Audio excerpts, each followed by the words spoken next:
Нидерланды называют одной из самых необычных стран на Земле. Здесь огромные пассажирские самолеты приземляются в аэропорту, который находится ниже уровня моря. Поезда проходят через тоннели под реками, а целые города стоят там, где еще несколько столетий назад плескались морские волны. Около четверти территории страны расположено ниже уровня моря. Без дамб, шлюзов, насосных станций и других защитных сооружений значительная часть этих земель снова оказалась бы под водой. Современные Нидерланды во многом существуют благодаря инженерии. Тысячи километров дамб, сотни шлюзов, мощные насосные станции и гигантские морские барьеры круглосуточно защищают миллионы людей. Но так было не всегда. Эта система начала появляться после одной из самых страшных катастроф в истории страны. Все произошло в ночь на 1 февраля 1953 года. На юго-запад Нидерландов обрушился мощный северо-западный шторм. Он совпал с высоким приливом, и всего за несколько часов уровень моря поднялся до рекордной отметки. Старые дамбы начали разрушаться. На одном из участков волны несколько часов размывали защитный вал. Добровольцы пытались укрепить его мешками с песком и камнями, но остановить море уже не могли. В какой-то момент дамба не выдержала. Небольшая трещина за считанные секунды превратилась в огромный пролом. Вода устремилась в один из самых низких районов страны, где некоторые территории лежали примерно на 6,5 метров ниже уровня моря. Чтобы остановить поток, власти приняли отчаянное решение. Барже «Два брата» приказали войти прямо в пролом. Ее капитан Ари Эвегрун понимал, что течение может унести судно в море, но все равно выполнил приказ. Баржа застряла поперек разрыва и резко ослабила поток. Рабочие сразу накрыли ее брезентом и начали засыпать камнем и песком. Так удалось выиграть время и временно закрыть брешь. Но в остальных районах ситуация стремительно ухудшалась. За одну ночь море прорвало защитные сооружения более чем в 150 местах. Под водой оказалось почти 2000 квадратных километров территории. Шторм пришел глубокой ночью. Большинство людей спали и проснулись только тогда, когда вода уже заливала дома. Одни успели выбраться на крыши, другие забрались на деревья или чердаки и ждали помощи много часов. Единой системы оповещения тогда еще не существовало. Во многих населенных пунктах люди даже не знали, что к ним приближается смертельно опасный шторм. Вскоре оборвались телефонные линии, исчезло электричество, многие дороги оказались затоплены, а целые районы были полностью отрезаны от внешнего мира. Связь помогли восстановить радиолюбители. Они передавали координаты людей, оказавшихся в ловушке. Затем к спасательной операции подключились рыбаки, армия и спасатели из соседних стран. Для эвакуации впервые в таких масштабах использовали военные вертолеты. Последний крупный прорыв удалось закрыть только через 10 месяцев. Все это время часть страны продолжала оставаться под водой. Когда масштабы катастрофы стали понятны, цифры оказались шокирующими. Погибли 1836 человек. Более 100 тысяч жителей остались без жилья. Соленая морская вода уничтожила десятки тысяч гектаров сельскохозяйственных земель, а на некоторых полях урожай не удавалось выращивать еще несколько лет. Эта катастрофа полностью изменила отношение страны к защите от моря. Расследование показало, что многие дамбы давно не соответствовали требованиям безопасности. Некоторые из них были построены еще несколько столетий назад и никогда не рассчитывались на настолько высокий уровень воды. Свою роль сыграла и Вторая мировая война. Во время оккупации часть дамб использовали как оборонительные сооружения. Внутри прокладывали коммуникации, строили укрепления и изменяли конструкцию. После войны многие повреждения так и не устранили. Была и еще одна причина. Страна только начинала восстанавливаться после войны. Денег на капитальный ремонт постоянно не хватало, поэтому многие дамбы годами лишь латали. Инженеры не раз предупреждали, что при сильном шторме такая защита может не выдержать. В итоге катастрофу вызвала целая цепь событий. Экстремальный шторм, высокий прилив, устаревшие дамбы и годы недостаточного обслуживания совпали в один момент. Почему вообще миллионы людей продолжают жить в стране, где значительная часть территории находится ниже уровня моря? Почти четверть территории Нидерландов находится ниже уровня моря. Самая низкая точка расположена на глубине 6 метров 76 сантиметров. Даже крупнейший аэропорт страны, Схипхол, построен на месте бывшего озера и находится примерно на 4 метра ниже уровня моря. Его название переводится как «корабельная яма», потому что когда-то здесь тонули суда. Без защитных сооружений значительная часть этих земель снова оказалась бы под водой. Сначала море затопило бы самые низкие районы, затем каналы и польдеры. Постепенно карта Нидерландов стала бы гораздо больше похожа на ту, какой она была сотни и даже тысячи лет назад. И все же сегодня здесь живут почти 18 миллионов человек. Как появилась страна, значительная часть которой находится ниже уровня моря? Ответ уходит почти на 2000 лет в прошлое. Нидерланды расположены в огромной речной дельте. Здесь в Северное море впадают Рейн, Маас и Шельда. Тысячелетиями реки приносили сюда песок и ил, а на заболоченной равнине постепенно накапливался торф. Так сформировалась плоская низина. Во время приливов море далеко заходило вглубь суши, а граница между водой и землей постоянно менялась. Во многих местах ее было почти невозможно определить. Именно здесь появились первые поселения. Когда сюда пришли римляне, они увидели бескрайние болота и редкие островки суши. В своих хрониках они писали, что местные жители живут на небольших холмах среди воды, а дрова собирают после того, как их выбрасывает море. Эти холмы стали первым способом защититься от наводнений. Люди вручную насыпали землю, корзина за корзиной, создавая искусственные возвышенности. Их называли терпы. На них строили дома, сараи и укрывали домашний скот.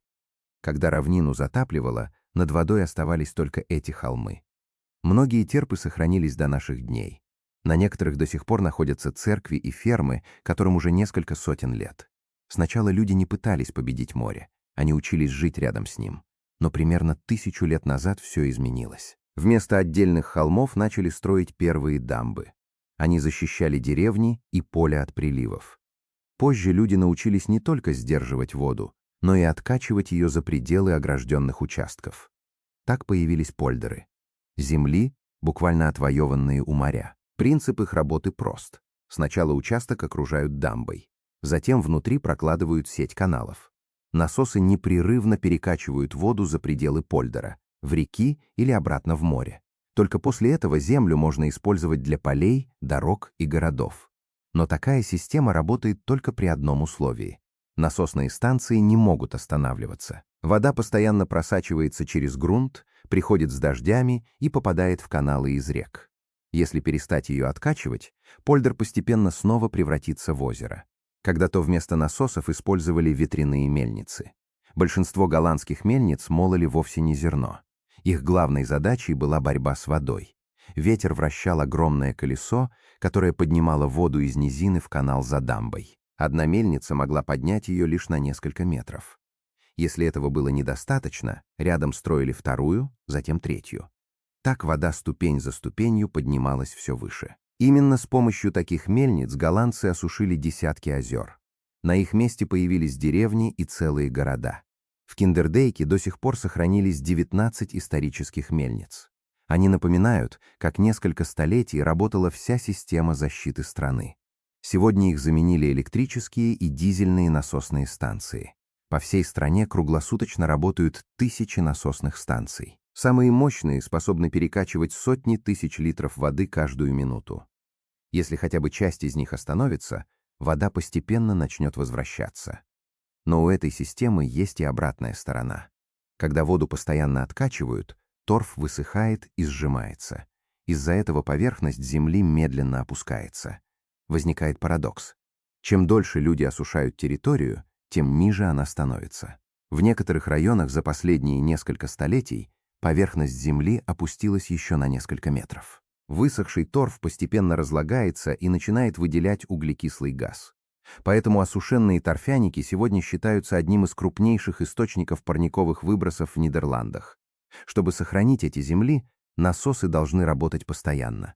Но именно благодаря этому часть территории со временем опускается еще ниже уровня моря. Эта многовековая борьба изменила не только ландшафт, но и само устройство страны. Если один человек переставал следить за своим участком дамбы, опасность возникала для всех соседей. Поэтому еще в XIII веке здесь появились водные советы. Они собирали деньги на строительство и ремонт дамб, распределяли обязанности и следили за состоянием всей системы. Эти организации работают до сих пор. Более того, они появились раньше современного государства Нидерланды и считаются одними из старейших демократических институтов Европы. Однако даже многовековый опыт не гарантировал полной безопасности. К середине XX века большая часть дамб уже не соответствовала новым требованиям. Многие из них строились еще несколько столетий назад, неоднократно перестраивались и никогда не рассчитывались на настолько мощные штормовые нагоны. Катастрофа 1953 года показала это со всей очевидностью. После наводнения власти сделали единственный возможный вывод. Старую систему больше нельзя было просто ремонтировать. Ее нужно было полностью перестроить. Так появился проект «Дельта» — крупнейшая система защиты от наводнений в истории Европы. План выглядел сравнительно простым — сократить длину береговой линии, перекрыв большинство морских рукавов на юго-западе страны. Но воплотить его оказалось невероятно сложно. Строительство растянулось почти на 40 лет, а позже Американское общество инженеров включило проект «Дельта» в список 7 чудес современного инженерного мира. Одним из самых сложных сооружений стал барьер Остерсхелде. Сначала залив собирались полностью перекрыть бетонной дамбой, но против выступили рыбаки и ученые. Без постоянного притока морской воды исчезли бы устричные фермы, изменились бы течения, а вместе с ними пострадали бы рыба, тюлени и тысячи перелетных птиц.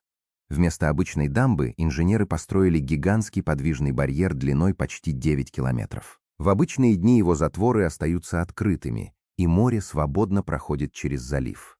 Во время шторма они опускаются и перекрывают путь воде. Барьер состоит из 65 бетонных опор и 42 стальных затворов. Некоторые элементы весили по несколько сотен тонн, поэтому для их установки пришлось создать специальные монтажные суда. Это был один из первых проектов такого масштаба, где инженеры одновременно защищали людей и сохраняли природную экосистему. Но оставалась еще одна задача. Нужно было защитить Роттердам, крупнейший порт Европы. Построить здесь обычную дамбу было невозможно, потому что через вход в гавань ежедневно проходят сотни грузовых судов. Тогда инженеры создали барьер Масландкеринг. Он состоит из 2 гигантских плавучих створок. Обычно они находятся в специальных доках по берегам и не мешают судоходству. Когда прогноз показывает опасный подъем уровня моря, створки выходят из доков, сходятся, заполняются водой, опускаются на дно и перекрывают проход. При этом барьер закрывают крайне редко. За все время его существования это происходило всего несколько раз. Решение принимает не человек.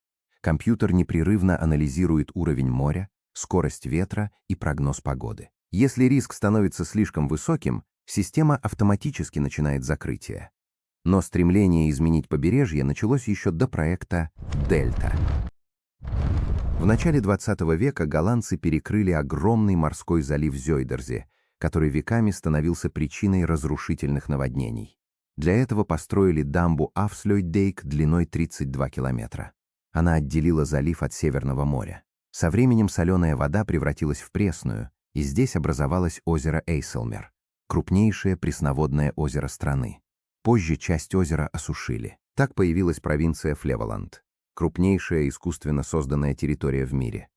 Перед строительством городов новую землю несколько лет осушали и укрепляли. На бывшем морском дне обнаружили сотни затонувших кораблей. Даже сегодня фермеры находят в полях старые якоря, дубовые балки и детали средневековых судов. Поэтому Флеволанд нередко называют крупнейшим кладбищем кораблей на суше. После осушения изменился и привычный уклад жизни. Рыбацкие деревни лишились выхода к морю, а остров Урк перестал быть островом. Теперь его со всех сторон окружает суша. Со временем голландский опыт оказался востребован далеко за пределами страны. Компании из Нидерландов участвовали в строительстве искусственных островов в Дубае, помогают защищать прибрежные города по всему миру и работают над системой защиты Джакарты, где земля в некоторых районах продолжает опускаться примерно на 25 сантиметров в год. Вместе с мировым признанием вокруг голландских дамб появилось немало мифов. Самый известный из них — история о мальчике, который заметил трещину в дамбе, заткнул ее пальцем и простоял так всю ночь, пока не пришла помощь. Звучит как реальный случай, но этого никогда не происходило. Историю придумала американская писательница Мэри Мейпс Додж в XIX веке для детской книги. За пределами Нидерландов рассказ стал настолько популярным, что многие приняли его за настоящий исторический факт. Туристы начали искать памятник этому мальчику, и позже такие памятники действительно появились. Но инженеры говорят, что подобное невозможно. Если в дамбе появляется серьезная течь, небольшое отверстие за минуты превращается в широкий пролом. Поэтому сегодня защиту обеспечивают не случайные герои, а постоянный контроль. В дамбы встроены тысячи датчиков, которые следят за движением грунта, давлением воды и малейшими деформациями еще до появления опасности. Есть и другое распространенное заблуждение. Многие уверены, что Амстердам стоит прямо на воде, как Венеция. На самом деле почти весь исторический центр опирается на сваи. Под городом находятся миллионы деревянных, бетонных и стальных опор, забитых до плотного слоя песка. Только Королевский дворец стоит более чем на 13 тысячах свай, а центральный вокзал построен на 3 искусственных островах. Но даже этого сегодня уже недостаточно. Голландские инженеры пришли к выводу, что бесконечно наращивать дамбы невозможно. Из-за изменения климата уровень моря постепенно растет, а сильные ливни становятся все чаще. Поэтому страна изменила сам подход к защите. Теперь воду не только сдерживают, но и специально освобождают для нее место. Так появилась программа «Простор для реки». На многих участках дамбы перенесли дальше от берегов, расширили поймы и убрали часть старых сооружений. Во время поводков реки теперь могут безопасно разливаться, не затапливая города. Для этого пришлось переносить дороги, выкупать землю и переселять жителей некоторых населенных пунктов. Изменились и польдеры. Часть из них теперь специально используют как временные резервуары. Во время сильных дождей они принимают лишнюю воду, а после снова становятся обычными сельскохозяйственными угодьями. В Роттердаме появились площади, парки и спортивные площадки, которые во время ливней превращаются в огромные бассейны, а через несколько часов снова становятся общественными пространствами. Появились и плавучие кварталы. Такие дома закреплены на вертикальных направляющих. Когда уровень воды поднимается, они всплывают вместе с ней, а все коммуникации продолжают работать. Есть и еще одно необычное решение. Вместо того, чтобы каждый год подсыпать песок на размытые пляжи, у побережья создали огромный искусственный полуостров — песчаный мотор. Дальше ветер, волны и течения сами постепенно распределяют песок вдоль берега, укрепляя побережье без постоянного вмешательства человека. Даже дороги и железные дороги здесь строят с учетом воды. Многие тоннели проходят под реками и каналами и оборудованы мощными насосами, которые работают круглосуточно. За 1000 лет изменился и сам подход страны к воде. Сначала люди спасались на искусственных холмах, потом начали строить дамбы, затем научились создавать новую землю. А сегодня все чаще позволяют воде затапливать заранее подготовленные территории, чтобы защитить города. Нидерланды больше не пытаются победить природу. Они научились жить вместе с ней. Именно поэтому их систему защиты сегодня считают одной из самых современных в мире. Сегодня голландские инженеры работают по всему миру. Их приглашают туда, где все чаще возникают разрушительные наводнения. Они участвуют в проектах для Нового Орлеана, Нью-Йорка, Венеции, Бангладеш, Вьетнама, Индонезии и десятков других регионов. Многие страны изучают голландский опыт еще до начала строительства собственных систем защиты. Но сами Нидерланды не считают свою задачу завершенной. Все новые дамбы, шлюзы и барьеры здесь проектируют с расчетом примерно на 100 лет вперед. Для самых густонаселенных районов действует один из самых строгих стандартов безопасности в мире. Вероятность катастрофического наводнения должна быть не выше одного случая за 10 тысяч лет в год. Однако построить сооружение недостаточно. По всей стране тысячи датчиков круглосуточно измеряют уровень воды, давление внутри дамб, движение грунта и даже малейшие деформации конструкций. Многие объекты проверяют не после аварий, а задолго до появления первых признаков износа. Это обходится очень дорого. Но за этой системой находится крупнейший порт Европы, один из главных аэропортов континента, миллионы домов, предприятия, железные дороги и сельскохозяйственные земли, которые обеспечивают продовольствием не только Нидерланды, но и многие страны Европы. Поэтому здесь давно придерживаются простого принципа. Предотвратить катастрофу всегда дешевле, чем устранять ее последствия. Что произойдет, если однажды эта система остановится? По оценкам специалистов, вода начнет постепенно возвращаться в самые низкие районы страны. Со временем под угрозой окажутся не только жилые кварталы, но и важнейшие транспортные узлы Европы. Аэропорт Схипхол находится примерно на 4 метра ниже уровня моря. Порт Роттердама полностью зависит от работы дамб, насосов и штормовых барьеров. Любой серьезный сбой повлияет не только на Нидерланды, но и на международные перевозки по всему континенту. Но люди научились жить рядом с водой не только здесь. В Камбодже на озере Тонлесап существуют целые плавучие поселения. Дома, школы, магазины, мастерские и даже полицейские участки стоят на понтонах. Во время сезона дождей площадь озера увеличивается в несколько раз, и вместе с водой перемещаются целые деревни. Во Вьетнаме, в бухте Халонг и дельте Меконга многие поколения жили в плавучих домах. Рыбаки выращивали рыбу прямо под своими жилищами, а вместо улиц между домами проходят водные каналы. В Нигерии находится район Макока, который часто называют Африканской Венецией. Здесь тысячи домов построены на деревянных сваях прямо над лагуной, а жители каждый день передвигаются на лодках. На воде работают рынки, школы и мастерские. Есть и знаменитый итальянский пример – Венеция. Город стоит не на суше, а на миллионах деревянных свай, забитых в дно лагуны еще сотни лет назад. Но даже Венеция сегодня все чаще сталкивается с наводнениями и тоже вынуждена защищаться с помощью современных барьерами. Нидерланды выбрали совершенно другой путь. Они не стали приспосабливаться к воде. Они изменили саму землю, чтобы вода отступила. Именно поэтому история этой страны давно перестала быть историей одной страны. Это один из самых масштабных инженерных экспериментов в истории человечества, который продолжается каждый день. Большая часть современных Нидерландов существует не потому, что так распорядилась природа. Она существует потому, что миллионы людей уже много веков поддерживают ее своим трудом, а сотни инженерных систем круглосуточно не дают морю вернуть эту землю. А какой факт удивил вас больше всего?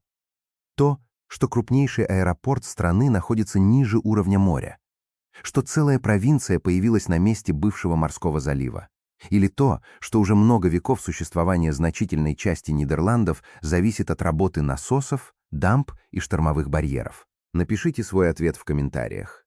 И если вам понравилось это расследование, подписывайтесь. Впереди еще много историй о местах, где реальность оказывается удивительнее любых легенд.